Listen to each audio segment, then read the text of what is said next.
Hello, everybody, and welcome back to another episode of the Cool Down. Hey. The man's on form tonight. Yeah. So that's what happens when you win 5-1, guys. You got energy. Energy levels. I don't know about Wonga Dengue. You see, he lost. So no energy, guys. You know, it's funny, Claudia. You remember that recording you had in the beginning where I say that it's me cooling down from stress from the weekend. Yeah. And here you go, first game in and already. Why do you think we had to change the intro? We had to get a new one just for that fact. We're like, we can't put this out there. There's just no ways. And I mean, you're not alone. Look at Nick. Nick's wearing a Feyenoord shirt. He's already jumped. Jumping teams. The man's jumped leagues. I'm flat, man. To be winning twice in the game at home, seeing our fans again, and then Steve Bruce does what Steve Bruce does. You know, which is flop. Yeah, exactly that. Choke. Exactly that. Choke. Tactically inept. The list goes on. Just gonna give a little shout out to Pums, the big man Pums, back in the house here, guys. Let's wave to the man. Hey, Pums. Welcome, Pums. Welcome back, Pums. Well, how's it going? He's a Chelsea man, right? We always get this wrong. It's either Arsenal. No, he is a Chelsea. No, he's a Chelsea. Yeah, He's a Chelsea man. Yeah, he's a Chelsea guy. Yeah, he's a Chelsea guy. Yeah. So at least he's happy, happier than Wonga Denga. Yeah, definitely. Who's not happy than me?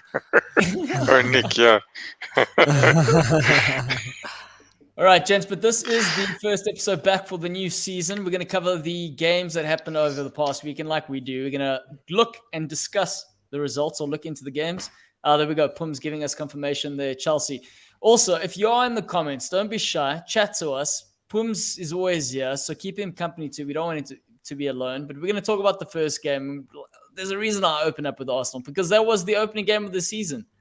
100%. Brentford 2, Arsenal 0. Wonga Denga, speak to us, man. What happened here? Yeah, I think that's what everyone would like to know. Even the Arsenal supporters.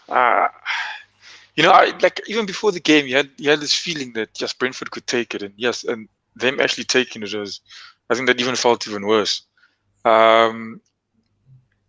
Brentford wanted it more. I think even when I heard them speak after it, Ian Wright mentioned that the coach even said that, you know, he told them exactly what they were going to do.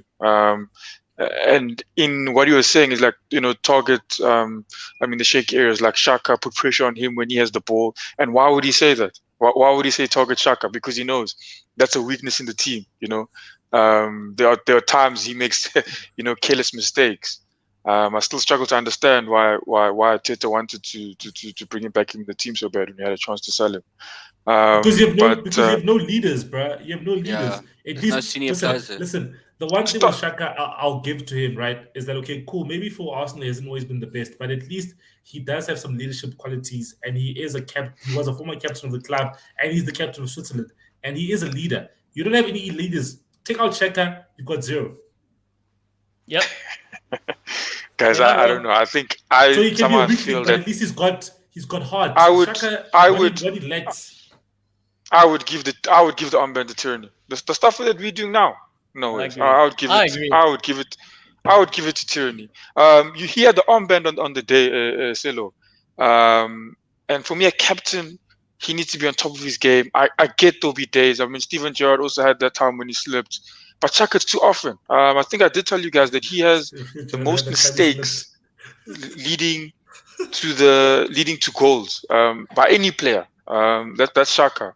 And there was a time in the game as well. I think we're 1-0 down. He gets the ball on the big box, and he doesn't check behind. Literally, you can see before he gets the ball, he doesn't check behind him. And then there's Brentford's plan at work. Everyone starts pressing. There were 2 men on him. They almost pinched and scored a second one. They would have been through. If it wasn't for Leno, there's another guy I think who should be at least attempting to lead the team. I'll try to give him the opportunity, because you can see every mistake that everyone's making at all times. He's got a perfect view from there. But I can't. Arsenal's intensity was poor. Brentford, the way Brentford played is what you'd expected from Arsenal. You said what? But Bonga, let's unpack this a little bit. So they lose 2-0. We know time and week in, week out to talk about Shaka. We know the frailties of the man. But overall, you said now the performance was weak. The attitude was weak. It's not something you expect for an opening game of the season. You know, you want your team to come out fighting like a Spurs or like a United. Tell me, how did that go wrong there, especially at Brentford? How did that go wrong? Oh, you're saying, okay. No, but why weren't they up for it? What was missing there? What can you put it down What to? happened with Lacazette and Aubameyang? Lacazette and Aubameyang weren't there fit. seems weirdness. But I read there's potentially some controversy about that. Did they not want to go, or what's the? Because I know there's been talk of Aubameyang potentially moving on. Is he maybe pulling a Harry Kane under the radar? I don't know, to be honest with you, Matt. As far as the way I saw it was that the guys weren't fit to play. I haven't seen anything that's underhand there. Yes, hello? I was going to say, Rafael says, hello, my friends. Here in Brazil, we think that the European doesn't care for the club World Cup. There are rumors that teams will... Oh, okay. Okay. Oh, wow, okay. But Mr. Sorge, we've got to talk about this. We're going to address this. Look, this is a Premier League show, but they do want to win the Club World Cup. That's a fallacy. I think any Premier League club. No, but also it's because a Brazilian club is now representing it. Who won the Copa Libertadores? He's speaking about it. When River Plate won, he didn't care. He didn't care about the Argentinian clubs in Club World Cup. He was like, but now because.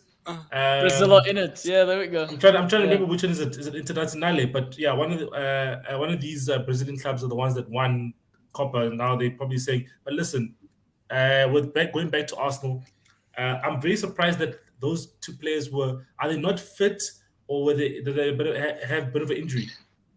Yeah, that's what I read. They were injured. That's what I read, is that they would not be able to start because they're injured. But I mean, look, Claudio, they want to move out. They want to move them out. Those are two players that they probably don't want to be there themselves. They want to move out one, guys. They can't lose both, because you lose both, guys. Then Arsenal you can't might as well be a 14th place team, guys, and fight with Newcastle for number 14. For me, I think even like Barcelona's 5-1's giving you confidence. I said, you out here. It's on foot. Take all comers. Go ahead, Wonga. I think Aubameyang, for me, like I heard the rumor that that was recently, a couple of hours ago, that apparently Barcelona are willing to give us Coutinho and so for Aubameyang. That's madness. Aubameyang, I think for us, he's obviously our goal scorer. If they're going to take a player, I'd say give us Coutinho and take Lacazette. I think it's a fair swap. And plus Arsenal really not too sure what we're going to be getting, because Coutinho hasn't really played as well, so I think we would get the short end of the stick. If Coutinho, it'll really be up to him to perform. But I think looking at the whole performance as a whole, I think there were players the player that stood out for me on the day, there would be Tierney, and there was Smith Rowe. I don't know if you guys watched the game or a bit of it, but Smith Rowe was working tirelessly. He looks a good player. He looks a great player. Intensity. If every player had the intensity of Smith Rowe, I think we would have stood a chance. Players like Chambers, I don't think is good enough. Look, this is Silas laughing. Sorry, man. Listen, man. Sorry. I don't be disrespectful to Chambers, guys, but yes, for a guy who was struggling to get game time, was he loaned out to Southampton? I think at some point in time. Yes, and he played centre mid. And I feel that Bellerin and Cedric are better right backs than Chambers. Why is Chambers playing ahead of Bellerin and Cedric? Thank you. That's a good question. I didn't get to see the game, but I watched like the extended highlights, and I don't know if it was just the version I saw, but it seemed like every time a ball went in, like a high ball into the Arsenal box, Arsenal didn't know what to do. And I would have thought that having someone like Chambers in there was maybe because they were aware there was going to be a lot of crosses, and he's a little bit, he's a little bit bigger, a bit more physical than Bellerin. Maybe the plan was to use his height to kind of mitigate that. But it didn't help. Ben White had a terrible debut. I know I defended him, last week a bit, but he looked, and it could be a case of they haven't had long enough to bed down the system and stuff. But you would have thought defenders of that quality, even on their own, would react better to long balls than the way they did. They seemed to scramble. They were losing the second ball. They were letting the ball bounce. It was very, very lackluster defending, almost like fearful. That's exactly what it looked like. Making a mistake. So that's what it was. It was boys versus men on the day. That's what it was. Yeah. One club, they were there to bully them, and they got absolutely bullied. But the thing on Ben White, though, Ben White is used to playing with 3 at the back. He's used to having 2 tough guys around him. He's very good on the ball, but can he get stuck in? And now they've thrown him in the back where there's a back 4, and now he has to step up. He's not being protected, so to speak. And this is where a player like that gets found out in a physical game. It's all good being pretty. I mean, John Stones, for example, put John Stones in this Arsenal team. Same cut and paste. Put him in that side. What happens in the same sort of scenario? Yeah, he would exactly still struggle. The same thing. He would still struggle. But even you see Pablo Mari as well. I don't know what they see in the guy as well. He's on the ball. He's the same. He's nice. He's got nice passes. Let's take the ball, take a touch. He's out. But every time most of the time I've seen him being attacked. It's I worry. I worry as Arsenal fan for the right reasons.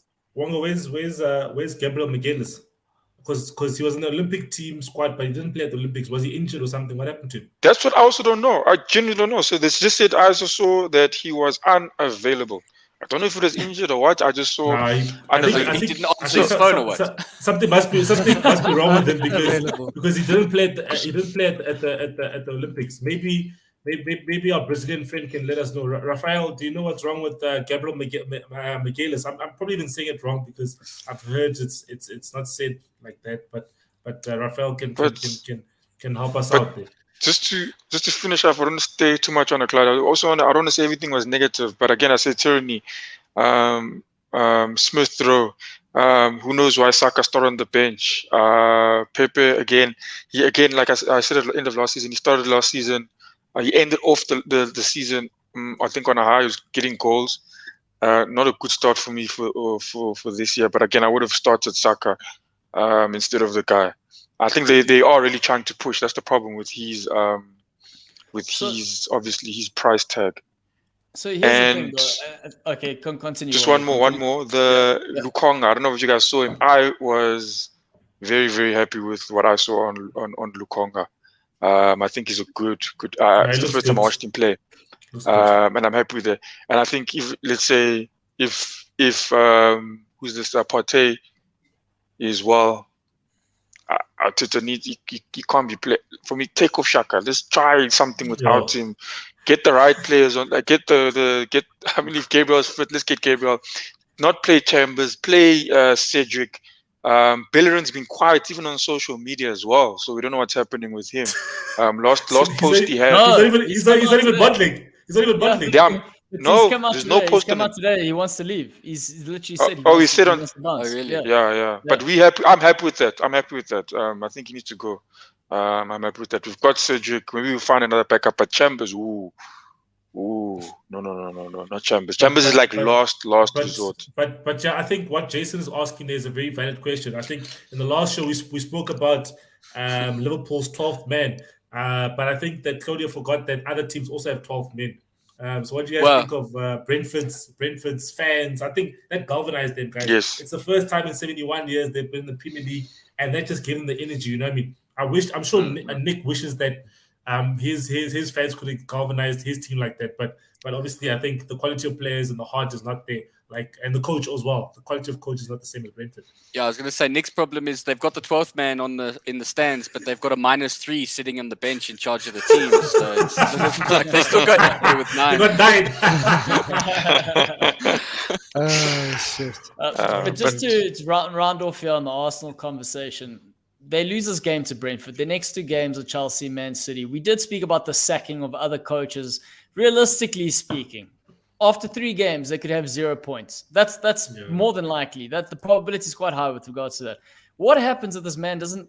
Because if you lose those 3 games in a row, the next game becomes immensely important for Arteta and his job. I mean, can we see the guy getting sacked before he reaches his 5th game this season, or do you think Arsenal will keep this guy? I hope they keep him until the Spurs game because I just want to see Wonga's hair dyed, and I just think Arteta's the best man to get us that. Yo, I think they keep him. I think they'll keep him. He's going to sell. He'll hide behind this project that he's got. He'll sell that to the board, and I think the board probably.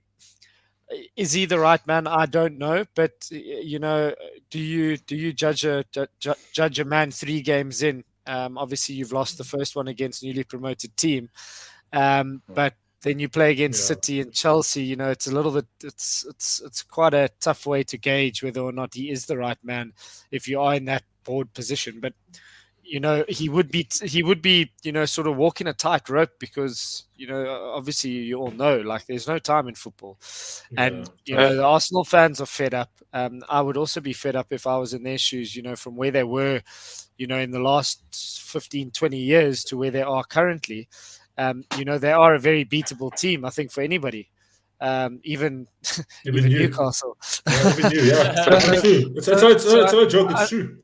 Unfortunately, there is no time in football these days. But you do have a couple of new signings, Wonga, and I think I'm speaking from a coach's perspective and sort of a process perspective. You would probably give the guy a bit of time to see.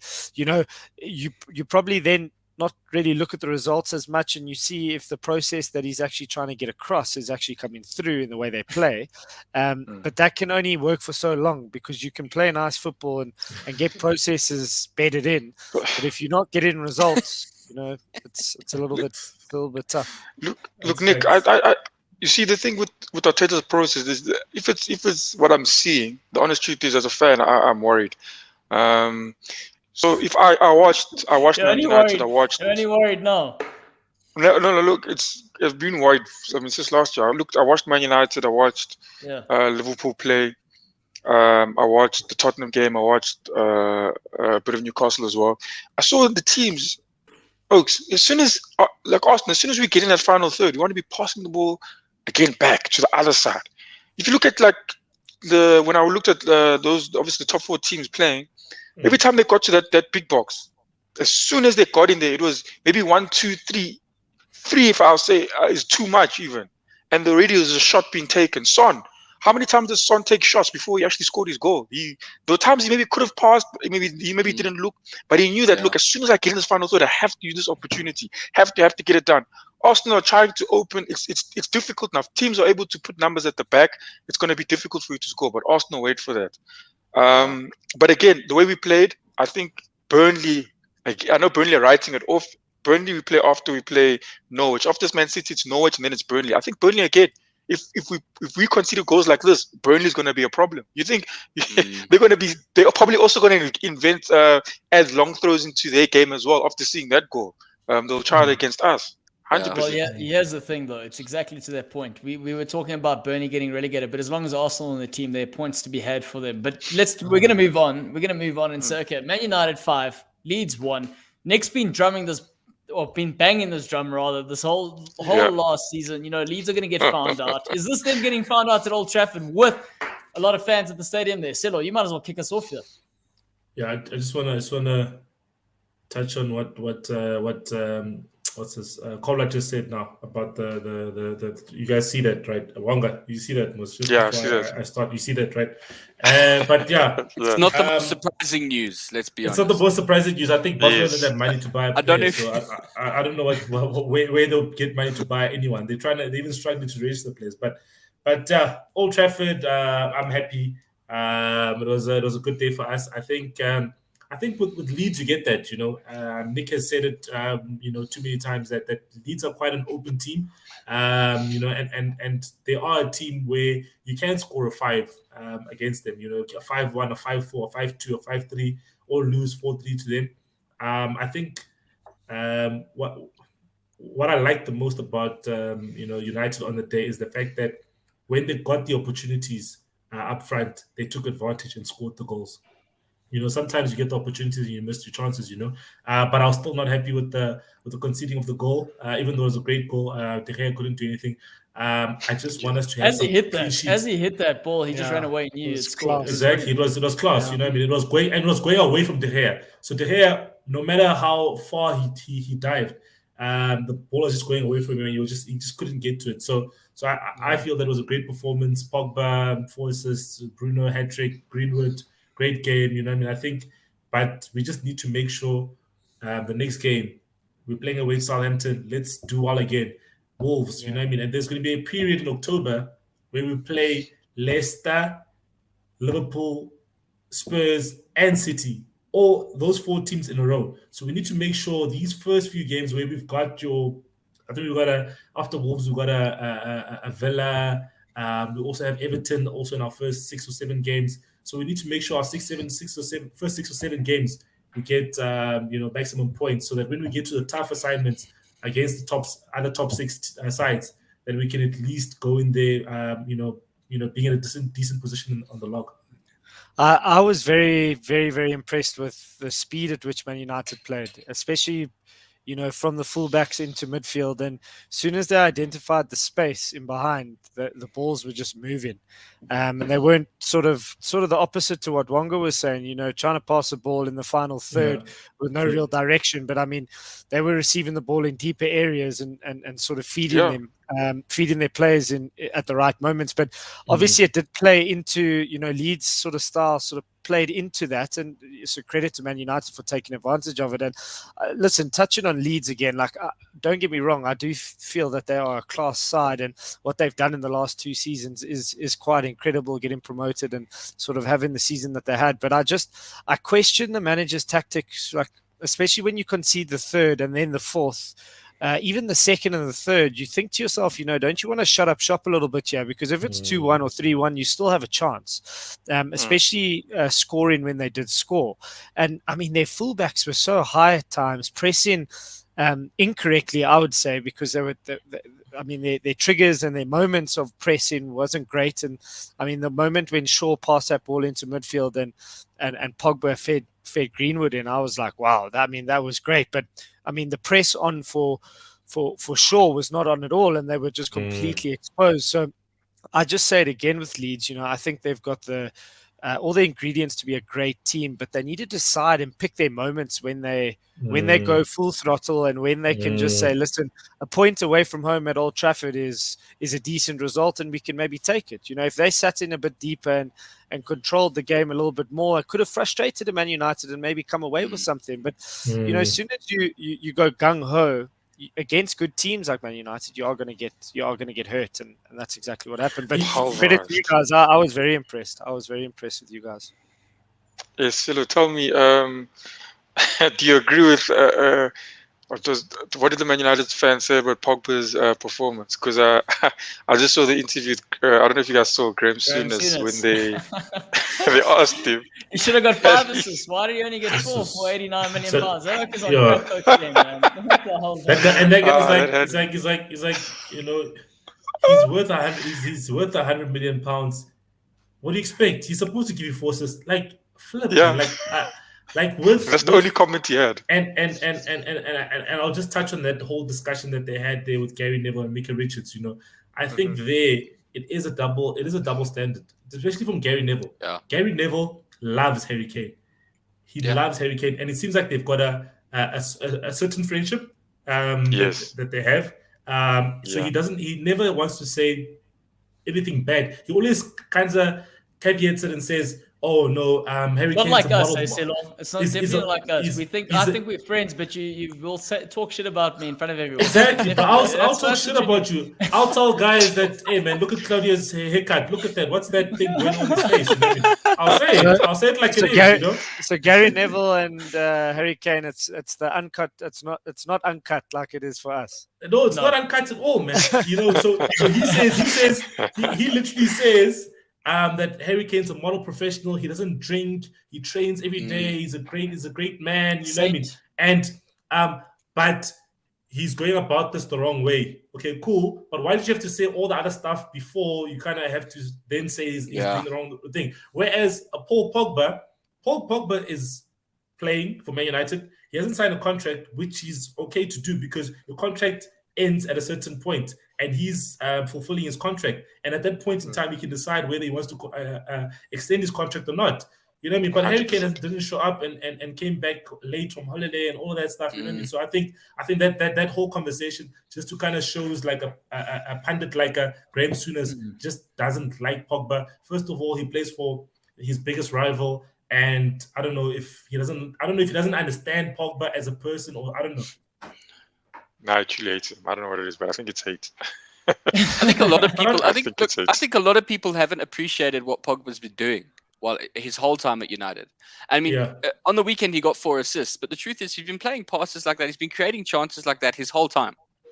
He has the occasional bad game. Every player does. And the problem is if he has a little off moment, it gets amplified and everyone's like, oh, this is what you get with Paul Pogba. He wants out. He's disruptive. Blah, blah, blah, blah. But the truth is he's a solid player and he's consistently one of the best, if not the best player United have. And I think that it's weekends like this when it all comes off, when people actually finish the chances he creates, that then people are forced to kind of admit their bias. They just don't like the dude.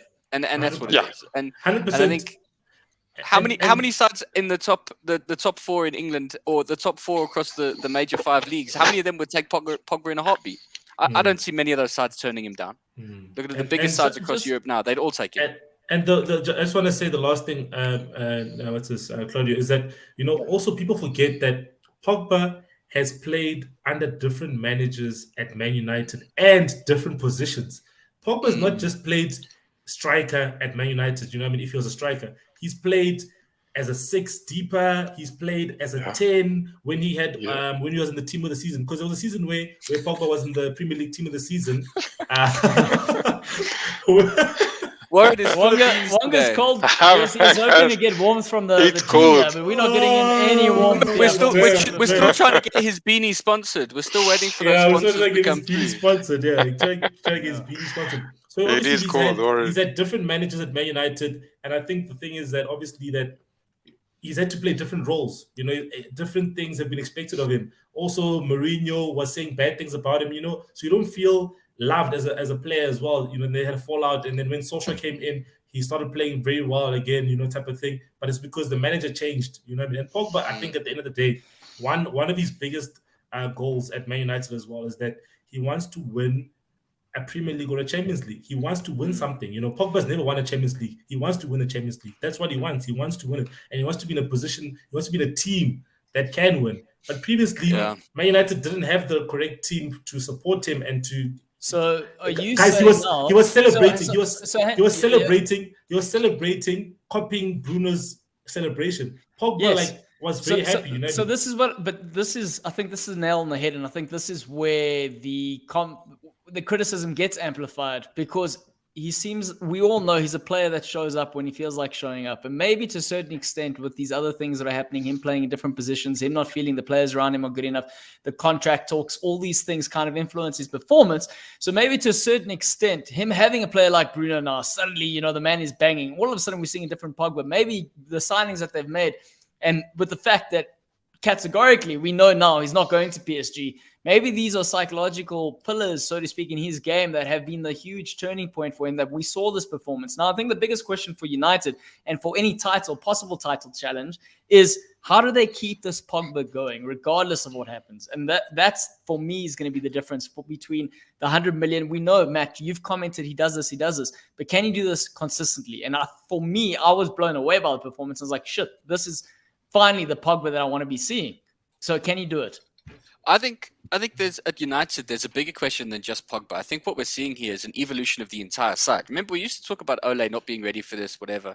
We've seen him grow massively. His decision-making mid-game has improved vastly, and I think, Celo, you can attest to that. You used to lament his ability to change the game, and that's clearly improved. Not that he really needed to this weekend, but as a manager, he's gotten better. He clearly knows how to use Pogba better now.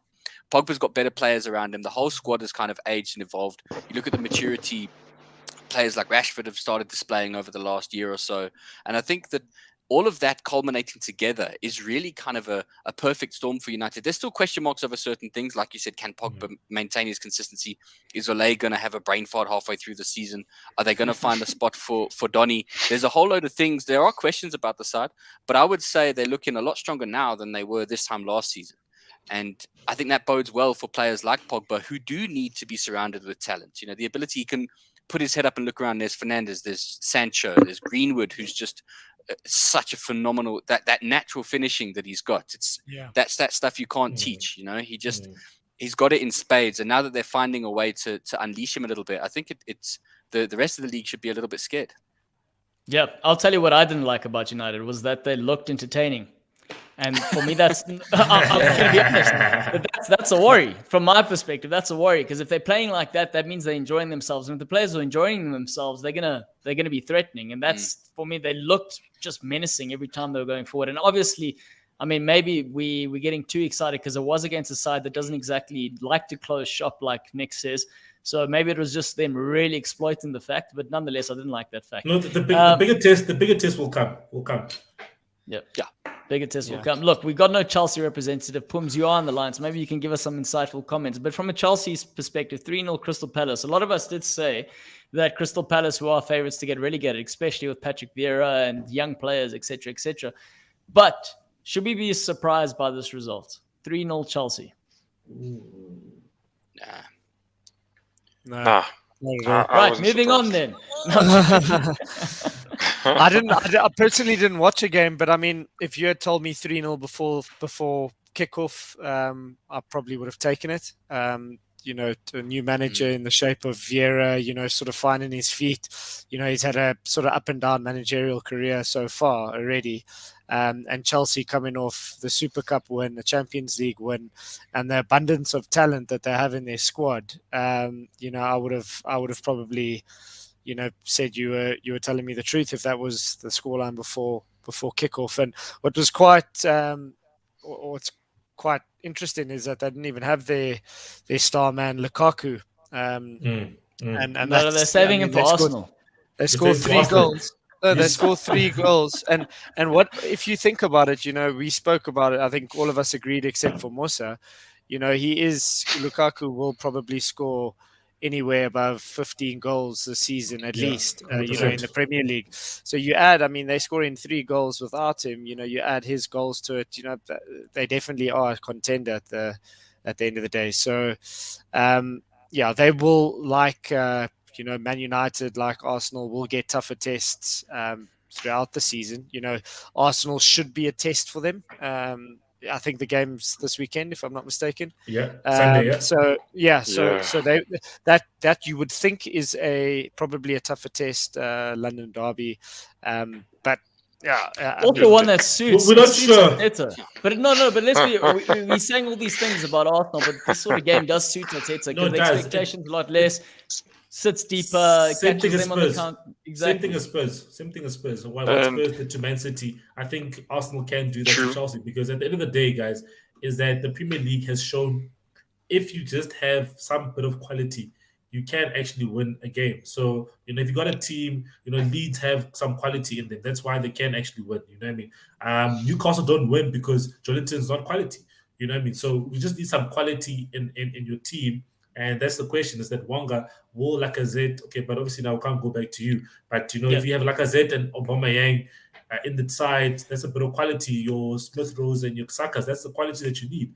And, I think, you guys can. I think what's interesting also with the Tuchel situation is he's got an abundance of talent. And we've spoken about that. Tammy Abraham going to Roma. Yeah. And now you've got Kurt Zuma. It looks like Spurs are interested. He's shaping the squad, molding the squad as per looks like as to what he wants. And you can't tell me Kurt Zuma and Tammy Abraham are poor players. It just shows you how much depth they have. I do think they will be challenging. I don't think. I saw Dylan Patterson say it's a 2-horse race. I think Chelsea definitely are going to be in with the mix. With the mix, Claudio. I saw that comment was directed at you. Yeah, it was definitely directed at me. But Chelsea, I think what Nick is saying. Look, Kante wasn't playing, Lukaku wasn't playing, Ziyech wasn't playing. Havertz came off the bench. Havertz came off the bench. Chilwell didn't get to play. They've got a decent, I would say, in Thiago Silva wasn't playing. Yeah, Thiago Silva wasn't playing. They've got depth. For me, the only thing that I found concerning, I don't know if he picked up. But I left the game like, I think after 35 minutes. Pulisic didn't look. He did score, but I just don't know about large part of the game. I tweeted it. I asked, lost. When are we going to have a conversation about Pulisic? Yeah, he looked For lost. me, I told my cousin, the I was biggest like, disappointment because I think this player disappointment. is Big such a huge talent, and for some yes, reason I he's just do. not hitting the I ground. agree with you.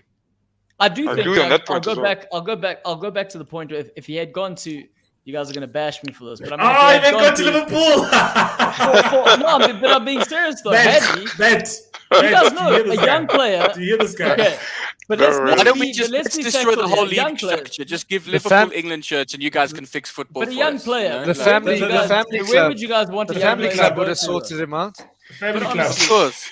Chelsea, Family you club. can't come and grow. You can't come and learn. You're seeing that you need to hit the ground running at Chelsea. That's the thing. Yeah, no, if but you that don't is do true. that, I think that's a valid point. That part is very true. That part is very true, Claudio. That part is valid. It's not a club we can that just cut nurtures that youth. and say tick yes. Yeah.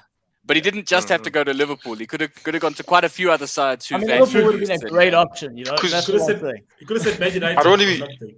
Yeah. Yeah, because Bruce Pulisic, values there's- very average players, like the same, I guess. So if you give Yeah, him Pulisic another is like under- a decent talent, he'll value him, I guess. Oh, damn. So, but it's Yeah, also, No, he's What did you he's say, underperforming. That's all. He's definitely underperforming, But he and also that's made a worrying for me. consistent run, though. Yeah, that's the Boobs, thing. Boobs, what do If you you're think? only playing every now and then, how are you gonna? It's very After difficult. A him, player like okay. Pulisic, you want to give him a good run in the side, and Chelsea they've got too much depth to be able to waste time waiting for You someone can't, to find their yeah. feet. Yeah, true. They're You going to can't- churn it out can't and bring afford someone that. in, and That's that's an Adoy, good example. Yeah. Another one, yeah. yeah, exactly. So it is a tough place to nurture youth. Which I Claudio, think- sign him up, man. Sign him up, man. yeah, Which bring one? him to the Who? family club. You guys need Hudson-Odoi. signings. Hudson-Odoi. Yes, And I think Arsenal need Hudson Adoy. I would take Pulisic. I'll take Pulisic. Personally speaking. We need a miracle, Oaks. We need more than we need prayers and everything else. Look at what Praise Warren and is saying. everything else. Look at what But Warren is saying. Warren could be right, but maybe it wasn't meant to be private. Maybe like they started it, and Arteta was like, "I'll invite a few other people to share some ideas." And when they saw the invite from his Arteta, like Pep and Nuno Espirito Santo, all those guys were like, "No, thank you." Like, delete. And it's just him and Vieira together. Like, so what are we gonna do this weekend? Before we move on from the Chelsea game, guys, I mean, they are serious title contenders, aren't they? They have to be Yes. up there. Mm, mm. Yeah, we're not okay. I think that's unanimous. We might as well move on there. No, I Points- mean, you can't Yeah. be a Champions League winner and not be. You know, I think people, Yeah, I think I think people I mean, forget to be that. fair, like, Liverpool won the Champions League long ago. We were never in the same sort of stratosphere as the title league challenge. no, I'm yeah, saying but I'm not saying recent. I'm saying you- 2005. No, I'm no, just saying. so you're to be saying able that to back win- then there Yeah, weren't loads yeah. and loads of Liverpool fans Fair saying enough. this year is our year. You're saying that was I imagine. No, you said but that. I'm saying now, retrospectively, regardless of what they were saying, I was like, if you look at winning the Champions League, you don't necessarily have to have a side that's going to win the challenge for the title. yeah, but you can got to still be win good the Champions tournament. think You you got to have be to a good challenge. tournament team. I do think you have to challenge. I think you come off the back of that, and even back then, even when Liverpool won it back in the day, even then people expected them to challenge for the title. And I think it's the same with City. We're not Jimmy saying City will Traore, win the left league. back. Yeah, but Claudio, if you I mean, if Harry you look Kewell at was always injured. yeah, but if you look at No. when you beat Spurs recently, you But hadn't I'm won just the saying, champion. squad. You hadn't won the league yet, and I think you were slotted we into hadn't. that category. But that Yeah, was yeah, geared up for a whole slotted. bunch of other things. I'm just Yeah, yeah, saying, yeah. Chelsea now, Yeah, they've yeah. got great squad depth, but just because they won the Champions League doesn't necessarily mean they're going to go on and win the title. But right now, Yeah, but when you're looking yeah. at the players, yeah. I think Anyway, we all agree. yeah, We're arguing about semantics. exactly. That's All true. right. Let's talk about no semantics. I mean, two No, no, no, clear-cut no, goals no. here. Why are we going to? We jump into Sunday here. Yeah, we I see. should be. We jump into Sunday. What's Yeah, happening? It's supposed to be Liverpool. Supposed to be Liverpool. What's happening? Supposed to be Yeah. Liverpool We lost. Liverpool I've even first. got opened up here Yeah, like Liverpool. it's What's Liverpool happening? We first. here? see you, Edmund. We see you, Edmund. We see you, Edmund. Yeah, it's Liverpool first, bro. You can't jump days. You can't jump days of the week, brother. You know, sometimes I just think, I can't always introduce myself. So thank you. That was a great introduction. Let's There- talk about a great game. There are on the other, weekend. there are other shows that aren't uncut where people on the show would be like, let's not drop him in it. We'll fix this later, and then afterwards we'll talk about it. All of us, as soon as he makes a mistake, we're like, Claudio, come on, man. Come on, what's going on here? Come on. Yeah, we make sure we remind him what's going on there. Come on. We're his biggest fans and harshest critics at the same time. When you give too many guys admin rights, this is what happens. They can see exactly what you're doing behind screen. Yeah, I'm the only one on here who's not an admin yet. Wonga isn't either. I don't know where Wonga saw it. Same, yeah. Okay, there we go. No, I've got like the fixtures here. I don't trust. I've got the fixtures here, and I have to even choose another day to see Newcastle. Not even here. There's Liverpool at the bottom, and I'm like, what's going on? So he's looking at Saturday's fixtures, and he's like, Newcastle on Saturday. Silo, next week you're gonna go onto the StreamYard website, and he's gonna change. He would have changed the password, and we're gonna the password. That's true. He's not gonna allow us in. So tell us about Liverpool. Tell us about Liverpool, Claudio. Why was this a good start to the season? Thank you. Well, it was interesting because obviously we started Jota up front. We didn't have Bobby Firmino. You guys know the whole rhetoric behind Bobby. And it got to the point last season, obviously not his greatest season. Do they look for another striker? Don't they look for another striker? That's the sort of conversation that's happening. We played Jota up front. We weren't particularly good at first half at all. Norwich had all the possession, did super, super well. But we were a bit of a Spurs on the weekend in terms of every time we went forward, we were efficient. And I think that was the difference. The midfield three was also very different. We had Keita, Chamberlain, and Milner. So no Hendo. Yeah, so very different setup. Different dynamic. No Thiago. Yeah, so we weren't controlling the midfield at all. That there was nothing there in terms of getting the ball and playing out. So we were reliant on a bit of the counter-attacks. But at the end of the day, Jota, again, who didn't have a particularly good day following the form of the Euros, but he still netted one. And I think that's the difference between a player like Jota and a player like Bobby. So we go, well, cool. We're not playing really well, but we're winning 1-0, and that's what you need in a big side, right? Second half kicks off, exactly the same thing sort of starts playing out. Jota starts coming into the game, but then the changes come, Fabinho and Firmino. And suddenly, Liverpool start buzzing. It's actually ridiculous. That's when you start going, you're like, wait a minute. All the stuff about Bobby, you realize what a player he is, because now all of a sudden, Mane is looking menacing. Salah is looking menacing. Also, this is a lot of years playing together. But the way he brought them in, and obviously Fabinho being able to pick passes, and that was the difference. I know Pims is talking about Alisson's double save. Another good example, Alisson wasn't in the game at all. And suddenly, there's 2 saves he pulls within the 6-yard box. Huge, huge moment in the game.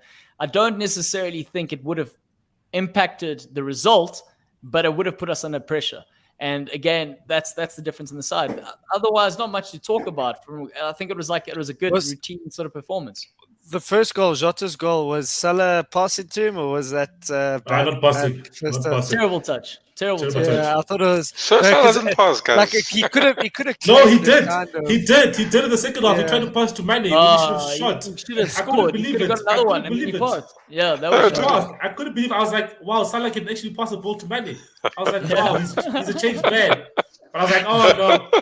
The scoreline is 3-0. That's why he passed. It's 3-0. Yeah. But even then, last season you wouldn't have done that, and that's why I was pissed off. I was like, Salah, bro, we like the fact that you don't pass. That's fine. We've come to terms with that. Obviously, Mane is they're trying to mend a relationship there, but yeah. But I do think we need to talk about his goal though, because I know there was talk afterwards about the touch that he has, and if Messi does it, it's Messi-esque. People lose their shit, but his touch to set himself up there is ridiculous. I don't know. You guys saw that off the corner. Salah's goal. I saw a Salah's goal. I didn't say anything mad about it. Did I miss something? It wasn't. No. Explain it again. We'll give you another chance. Explain it again. Are you sure? Claudio, are you sure you heard them say Messi-esque, or did they just say messy, like as in untidy? Listen here, guys. Actually, fuck this shit. I'm leaving. Goodbye, guys. It's time to pick up the show, man. It's time, man. It's catch a break here, man. It's time, man. But listen, Claudio, another great goal. I even tweeted that, no, man. Sweet strike from Salah, it was a great goal. Look, the strike wasn't top corner by any means. It was the pace that beats the goalkeeper, but it's the touch that sets him up off immediately. It's come off from the top. He's taken a touch with the outside of his foot. He's so left foot dependent. He's managed to gear up his whole body and take the touch with the left foot to make sure he strikes. And that for me was like, yeah, that was quality. And not many other players are doing Claudio, that. do you feel that you had to get out of sort of second or third gear to win that game, or do you feel it was quite comfortable? No, it was very comfortable. Very, very comfortable. The one thing that did stand out for me was Cantwell. There were like rumors of him previously being linked with Liverpool, and Cantwell for me, I like him. Sure. Yeah, in terms of the energy he showed and the quality on the ball, for me, that was a player where I was going, wow. I see why people talk about him. I also like the fact that he ran. He gave the ball away on the edge of Liverpool's box, and you run after it. And he tracked all the way back into their own box, and he ended up fouling Jota just to redeem himself. And I was like, that's a player you can work with. So I don't know. Arsenal should probably be looking at him, be a cheaper alternative than Madison. Yeah, Ox is. Yeah, they don't know. They don't know about cheap Arsenal. How was Ox for you? Tough time for the guy. I mean, this is also the other thing is they give Keita and Chamberlain opening Premier League day. Let's go see. We don't have all our centre mids here. This is a huge opportunity for both of them. Keita got the longest into the game. Chamberlain struggled to get into the game. He wasn't doing much. He was pressing. It's tough when that's not your bread and butter. When you want to be a creative player who makes runs in the final third, and now you've been asked to do a job, press high up the park, be creative. That's not his role. And I think sadly, this is probably going to be the last season we see. Well, it's not sadly for me, but for the guys that do like Chamberlain, it's going to be the last time we see him in a Liverpool shirt. This is going to be the season, in my opinion. I think Keita, it's going to be tough. If he can stay fit, he'll be a good squad player. Because when Hendo and Thiago come in, it's going to be interesting. And he's gone. Isn't Keita gone this coming? Wonga, what did you say? Wonga, you froze a bit there. Sometimes he says something that's so controversial the internet's like, I'm not broadcasting that. Wonga, you froze, man. Yeah, he's struggling. But I think we might as well move on to the next one. Yeah, to Newcastle now. Now we can move to Sunday. Yeah. Sunday. Wonga, with the -3 on the bench there. No. Yeah. -3 on the bench. I mean, it wasn't all bad there, Nick. Am I frozen now? Oh, no. No. Wonga's freaking me out here. This man's like freezing, not freezing. But yeah, just to summarize, guys, I was buzzing. 5 minutes in, we flipping. even Arsenal. Okay, Warren. Nice one, Warren. Now, I was pleasantly surprised. The sort of first half was exciting. I think I spoke about this before. Having our fit best players on the field. We've got a chance against. I wouldn't say anyone, but we've got a chance. We've got an attacking threat, and unfortunately, our Achilles heel has been sort of the back line and how we manage games. And I when I use the term managing the game, I speak quite. I was quite disappointed with how we sort of finished off the game, because we were 2-1 up at halftime in the driving seat. Scored 2 good goals, and then just threw it away. We didn't show up in the second half. Yeah. And positives, say Maximum absolutely sent Declan Rice for a couple of hot dogs. Didn't know whether to turn left, right. And Wilson with a proper English striker's finish there with a head, front post. That's what the Geordies love. A number 9 scoring with the head, get in between 2 centre backs. And what? I can't say that we didn't deserve to lose, because based on the second half performance, West Ham were far better. And we kept letting them back into the game. I don't think the penalty was a penalty. I think not a shocking call. That was shocking. I don't understand why they gave it. Yeah, he kicks the ball completely, and they did the check. But if I look at the full performance, we didn't deserve it. I was also disappointed with the penalty. The keeper saves it on his debut. He's come through our academy, so he did quite well, Freddie Woodman. But no one's following up. No one's following up. That's why he was so livid. So unfortunately, when they scored the third and the fourth, we didn't look like we were going to score. We hit the post at one point, I think, when we were 2-1 up. And I thought, if we can go 3-1 up, maybe we've got a good chance. But then, we were 4-2 down for, I think, 20 minutes, and we made changes we made the last 2 changes with 5 minutes to go or 6 minutes to go. And I just think to myself, you're at home, you're at a full stadium, you're making your changes with 6 minutes, 7 minutes to go. You've got no chance of coming back here. And I just feel, game management and then potentially trying to, change the game was not there, unfortunately. Saying maximum though. I mean, is there not a worry that this player can just decide, you know what, first game of the season, not much long to go in the window. Screw this, I want out. Yeah. If I'm any team, to be honest with you, in the top 6 in the Premier League or even abroad, I would go steal him. I do think the market now, we would probably inflate his price to what he is actually worth, but I think the only concern for any team would be his injury record. He does like to run at players, and his contact injuries are quite high in a season because he's running, he's getting kicked. He's very explosive, so he tends to pull the odd, hamstring here and there. So I think that would be the only sort of, something that would make clubs shy away from signing him. But, I look at an Arsenal, I look at even the Spurs. I think he could fit into a Spurs side, no problem. Because he's exciting. Athleticism and sort of attacking threat. But you're right, Claudio. It is something I'm concerned about. I think the sort of takeover would have probably helped us not. Put away the fears of losing him. But what was quite interesting, he was quite vocal when Willock signed. He tweeted him individually, sort of saying, "I can't wait to play with you," along those lines, "Love you, bro," all those sorts of nice things you want to hear as a Newcastle fan. So I think you add Willock to that midfield, and then we got a great attacking threat if we can keep everyone fit. But unfortunately, they're back at the back. We've got Phil Jones, Sir Phil Jones. He just played. He played. No, but guys, he done a lot. But we need an improvement. We need an improvement. He played 30 minutes today in a behind closed doors game for Man United, guys. I think Stevie Bruce will do well with him in the centre back. Come on, take him. I'll take that. What's that lighty that you have to Nzebe or whatever? Yeah, we give him to Aston Villa. We give him to Villa. Aston Villa, yeah. I would have taken him. I would have taken him. I don't know why our centre back captain Lascelles was on the bench, although he can have mad moments himself. So yeah, I don't know. I think if we could maybe get another centre half by the end of the transfer window, that would be great, but I doubt it. But all in all, not terrible, but you score 2 goals, you think you will at least come away with a point. You shouldn't lose the game. Siddle's busy inspecting his earphones while you're talking there. He's already lost interest. He says, "Take Phil Jones." You say no. He's like, "Okay, let me check my earphones. Next conversation, please." Thanks. That's what's happening. No, man.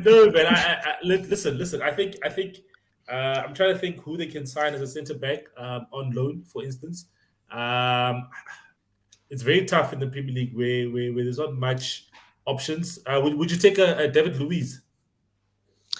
I've always liked David Luiz, but he's got moments of madness. We need to just concede less goals. We can obviously score goals, but if we concede in 4, we destined for relegation. If that's the continuous trend, So I think we will be fine in terms of sort of scoring, but we need to try and shut the shop at the back. Okay, enough. We meant to talk about the next game, but we got a good question here. What happened to Longstaff, Nick? Future Michael Carrick here from Ricky. Steve Bruce happened. He was unbelievable under Rafa. He was one of our best players. I think Man United were linked with him. I think there was a £25 million offer, and I think we had rejected it 2 seasons ago.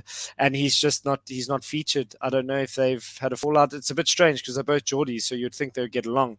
But him and his brother have been completely sidelined. There's talk that Rafa actually wants him at Everton.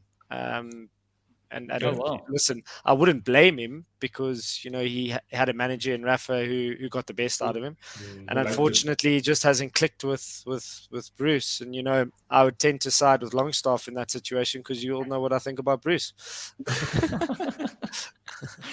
All right, guys. Spurs, Man City. This is the big game. The big game of the weekend. The big game. But also, what is it? Between the Arsenal results and this one, which one was more shocking? Sure. Yeah. I think with no Kane, like I honestly thought Spurs were going to be in a position where, you know, if they come away with a draw, they would take it. If they lost 2-1, you know, they would also take it probably. Not bad to lose 2-1 against City. But to win it, you know, Maddie, you must be buzzing, mate. Oh, hugely. I mean, especially, you know, talk about shocking results. When you look at the lineup we put out there, you know, you guys know how I feel when I see Sanchez and Dyer next to each other in the back. It's always a little bit, you know, you just wonder. And when we the first sort of period, the first sort of 15 minutes out of the game, we looked like it was going to be a long day at the office. There was a lot of nerves there. Oliver Skipp, his first start in the Premier League, I think it was, and there was a couple of moments where he had some you know, he lunged in at Grealish gave away that foul just outside the box. I think there was a couple of moments where you just thought, well, this just doesn't look like our day, and the team really grew into it. In fairness to Sanchez and Dyer, they had a phenomenal performance. The pair of them were really everything that they do well, they did on Sunday, and none of their mistakes were there. They were, you know, Sanchez tackling was inch perfect every single time. He was on his man. No one had any space to operate. Tanganga had a huge performance. He kept Sterling quiet. He had Grealish and Sterling to deal with, and he was just always in the right place. He was just making good decisions. He was finding the right position to be in. It was just a really fantastic performance all round. Obviously, it took that moment of brilliance from Son to finally score. As Wonga said, there was a few opportunities. There was a few shots. It's not like it wasn't a smash and grab. There was a couple of really good opportunities for Spurs to score goals. Bergwijn had a fantastic game. Lucas Moura was making awesome runs, really kind of stretching the defense. I think also it must be said, we were very lucky to play City. In hindsight, we're actually very lucky to play City the first weekend of the season. True. Look at City's lineup. Cancelo is not up to standard for what City expect from a defender. Nathan Ake didn't have a great game. I've seen him before when he was still at Bournemouth. I watched him. Well, when he was at Bournemouth, he was a solid defender. You saw he was a lot of potential there. He hasn't seemed to kick on at City. And there was a couple of moments there where you saw Mendy had a very rough game. Guys, Zinchenko is such a better player. I don't know why they didn't start Zinchenko. Because there was some very poor performances from City players. Fernandinho, even his decision making was weird. There was a couple of opportunities where he had the ball, and you thought on another day he would have made a better choice. There was I think 2 instances I can remember where he took a shot that was just sort of there was nowhere on, and he's not the player to take it. But that said, Spurs took advantage of what was in front of them. They can only play the team that's there, and they pulled it off. The performance was really good. Skipp grew into the game massively. Skipp and Højbjerg in the middle. I mean, you guys know how I feel about Højbjerg. I think he just gives everything every game. He goes out there like it's a battle. Pair of them really Viking. Yeah, exactly. And Skipp also, once he got over that early nerves, he was also making really good interventions, getting in the way, kind of breaking up the midfield play.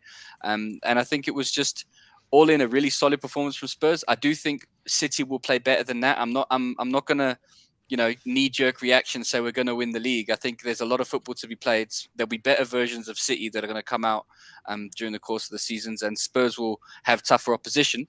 I think the 12th man did make a difference. I think it was a very, very good noise coming from the crowd. They really got behind the side, and it was a good day. Yeah, well played. Matt, what I want to ask you, and I'm looking at the performance, you've mentioned Lucas, fantastic performance. Look, it's hard to point out a Spurs player that didn't have a good game on the day. I think they were all punching above 100%. Their weight. They all did super well. But, and I think maybe a frustration from the Spurs side has been the consistency of a player like Lucas. And now suddenly you got this Portuguese-speaking manager. I know you had Mourinho in the past, but very defensive sort of setup. You've got those managers kind of unleash the man. And then you've got Son, who you can see mentally seems like he's the player going, give me the ball. I'm the big man here with the absence of Kane. And then you've got other players. You've mentioned Højbjerg. You've got real leaders there. So for me, like, how influential was it that Kane actually wasn't on the pitch there? Was it like a case that the team actually had to get together and say, listen, we can do this. We can do this. And now that they've done it. So look, it also bears mentioning that Spurs have got form for beating City at home. You know, City haven't yet scored a goal at Spurs' new stadium. We've beat them every time they've come there. And Son has scored, I think it's now 4 consecutive home games against City in all competitions. And it's been Son who's done it. He's scored 6 goals over 4 games or something. It's got the BMT. So I think there's you know, opinions both sides of it. Would we have won if Kane was on? Would we have been overly dependent on him doing stuff? I think that's a possibility.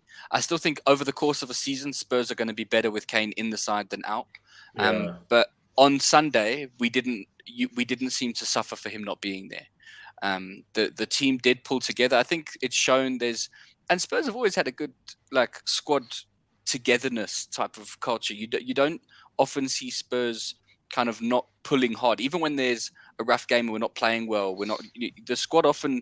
Individual players are trying their best, and I don't think we ever, I think maybe we're fortunate, unlike other clubs, we don't often walk off at the end of the game and look at a particular player and think he wasn't even trying. That we usually see that all the players are doing their best. I am keen to see Lucas have a better run in the side this season. I think we played better when we got players like him and Bergwijn running and making space, pulling defenders out of position, giving players like Son room to maneuver. And I want to see Bergwijn get some more goals as well, because I think he deserves it. He gets in the right position more. He's just got to find that finishing touch. And I think once he does, he's going to blow up.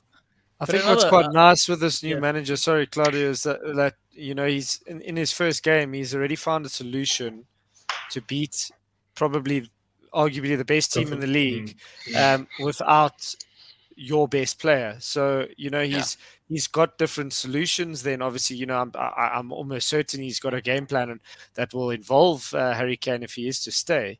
But the fact that you have this sort of dynamic sort of way about you being able to adapt to different scenarios is maybe quite refreshing for you guys. Whereas when you had Mourinho, I'm a pro Mourinho sort of person, but I do think he's probably a little bit more pragmatic than what this Nuno is offering. Yeah, and I think it's also, you can tell in also the way the players were expressing themselves. And we haven't even mentioned Ali, but he was I still think he's a bit short of his best. But you saw on Sunday he was clearly feeling a bit more freedom. He was looking for passes that he definitely wouldn't have looked for under Mourinho. There was a forward motion about the side, and Ali was a fantastic example of that. He was pressing when it got towards the end. He was still chasing down every ball. He ran. I think he racked up the most kilometers of any player on the field on the day, which is obviously a big indicator of a change of mood for him. And he was also just making these clever little passes. He's got such good vision. That's what we've always said about Ali, is that he's such a clever player. He does stuff and sees stuff that nobody else would.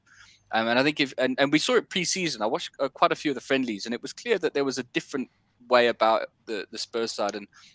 And Nuno's come there with an intent to play more offensive football to kind of get back to where we are. And against City, there was certain counter-attacking movements there that were just, they reminded me of the Poch era. The players just knew exactly where to go. The ball would turn, they would all turn, they ran exactly where they needed to be. It wasn't like under Mourinho where it was just two players going for it. Yeah. The whole side realized we're now on the offensive, and they all ran to where they needed to be. They created space. Lucas pulling players out of position, Ali getting into that into the pocket and just being available for the out ball. And I think it was just a fantastic. It was an awesome game. It was very tense. You always get that feeling that City are going to find a goal somewhere.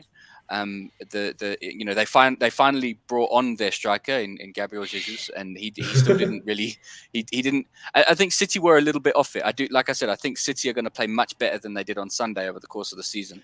I still think they're favourites for the league, but you can only play what's there, and Spurs did it perfectly. Yeah. Gents, Cole was asking a good question here, saying if Man City don't sign Harry Kane or any top class number 9, I don't think they'll win the league. Is this a valid assumption considering how they do strikers anyway? They won it last season, and Aguero barely featured.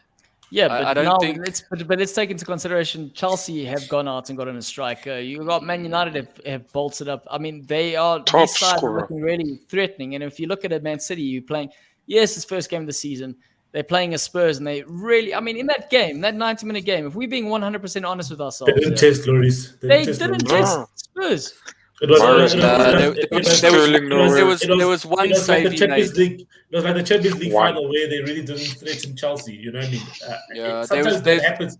It happens to City where, for some reason, right, they don't get that clear-cut opportunity where you feel like, wow, what a great save by the goalkeeper. Like, maybe let's say the goalkeeper's the man of the match. So it's not like Lloris was the man of the match or Mendy was the man of the match in the Champions League final. It's just for some reason. And also, I think Grealish coming in is also going to take a bit of time to gel, because Grealish also doesn't play quickly. He likes to drag and take time and dwell on the ball a bit, which helped because then Spurs knew how they were going to play, whereas City's still trying to figure out how they're going to be gelling. Listen, 7 games into last season, 7-8 games. I remember being on the show. I think we can go back and look at that show, and we were speaking about Pep potentially getting the sack because they didn't have a great start.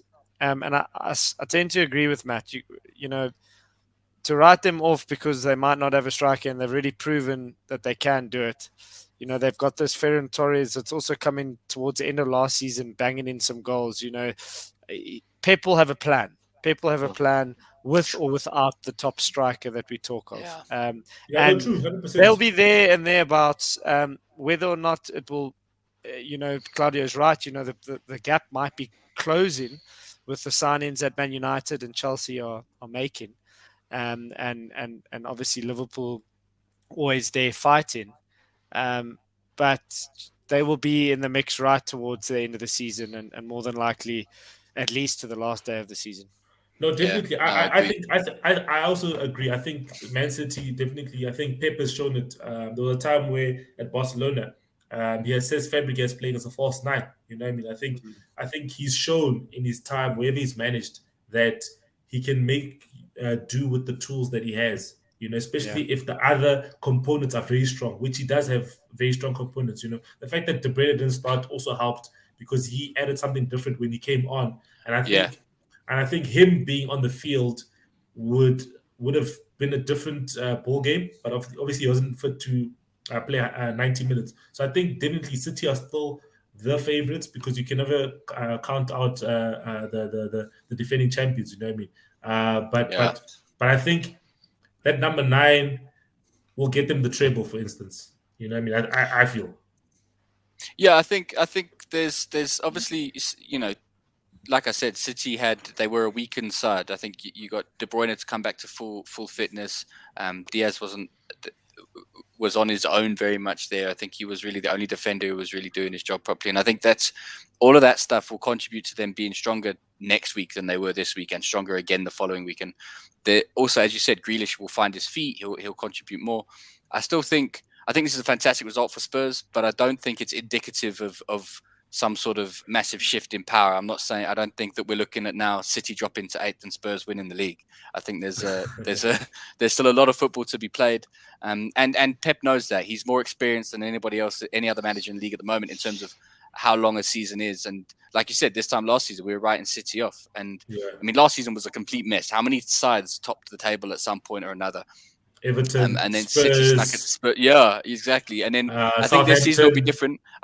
This season will be different. We'll see a traditional kind of title race where there'll be the 3 sides, United, City, Chelsea, kind of all tussling it out. And between the 3 of them, they'll share top of the log until probably the final week. And I think that's where. But on its own, as a game, it was a huge result for Spurs, and it showed a resilience that we hadn't shown for some time. I think that was really good to see too. That's true. And a huge, brilliant start for Nuno. And the one thing I liked about him playing Tanganga, I know there was a question here, Pum's asking what happened to Aurier.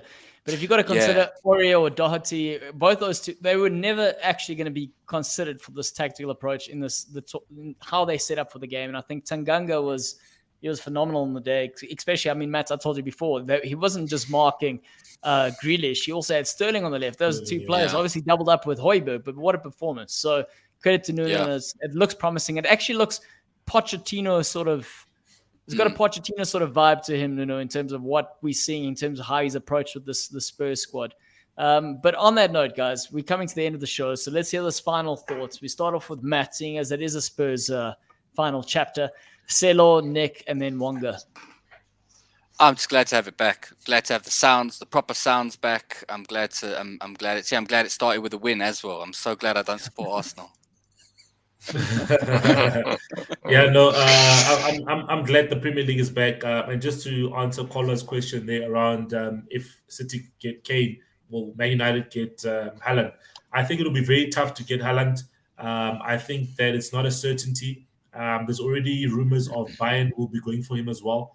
And definitely all the other big sides will definitely go for him as well. So I think Man United do have a good chance because of his relationship with Solskjaer, but that alone didn't get him to move from Salzburg to Man United. So I feel that we're all within a chance, but also I think as well, if we can also have good contract talks with Raiola and Pogba, that could also influence that decision. You know what I mean?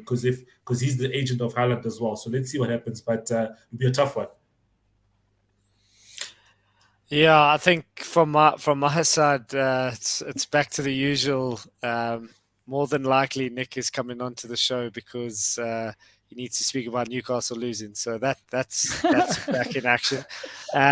So yeah, no, it's good to obviously, as Matt said, have the Premier League back. Just to say, Matt, I actually had a couple of mates that went to the game, and they were sending me videos. It was incredible to watch, and sort of the noise. And I agree with you. Obviously, watching my game, hearing the Geordies sing their hearts out, even though we're losing 4-2. It's that's why we love football. What's nice to see is that football is getting back to a sense of normality, and it's going to be exciting. I think there's different stories within this Premier League that we can unwrap throughout the season, and I'm excited to do it. Yeah, I think looking at the positives with Arsenal as well, I think looking at it from Brentford's point of view, that is the Premier League. I mean, Leicester did it; they came in there and they won it. Brentford can come in there, and they can also compete with any other team. Brentford, like they said, the question is, will Brentford be able to do that every game? But yeah, they did it on the day and they beat Arsenal. And my final thought is tyranny for captain and Leno vice. Hey. I actually think that's a good shot. Just to answer Pum's question over there, should we have a deadline day show? We're definitely going to do that. I think that'll be an F off the press sort of moment. We'll see what comes in and what goes out. And in Arsenal's case, I think at least 3 players will come in. Whether or not they're of caliber that they need, that's something else. That's pretty much my final thoughts. I look forward to seeing you on the Thursday. Don't forget to like, subscribe, and obviously tell your friends. And guys, we got our shirts. We got shirts, yes. Guys. Goalloungetv. I got mine through the. I went to get a collection. Family club. You know what I mean? Come on, guys. Go on the website, Goalloungetv.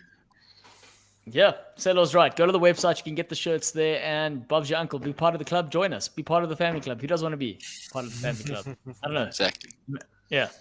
All right, everybody. If you don't know what to be cool. Be cool.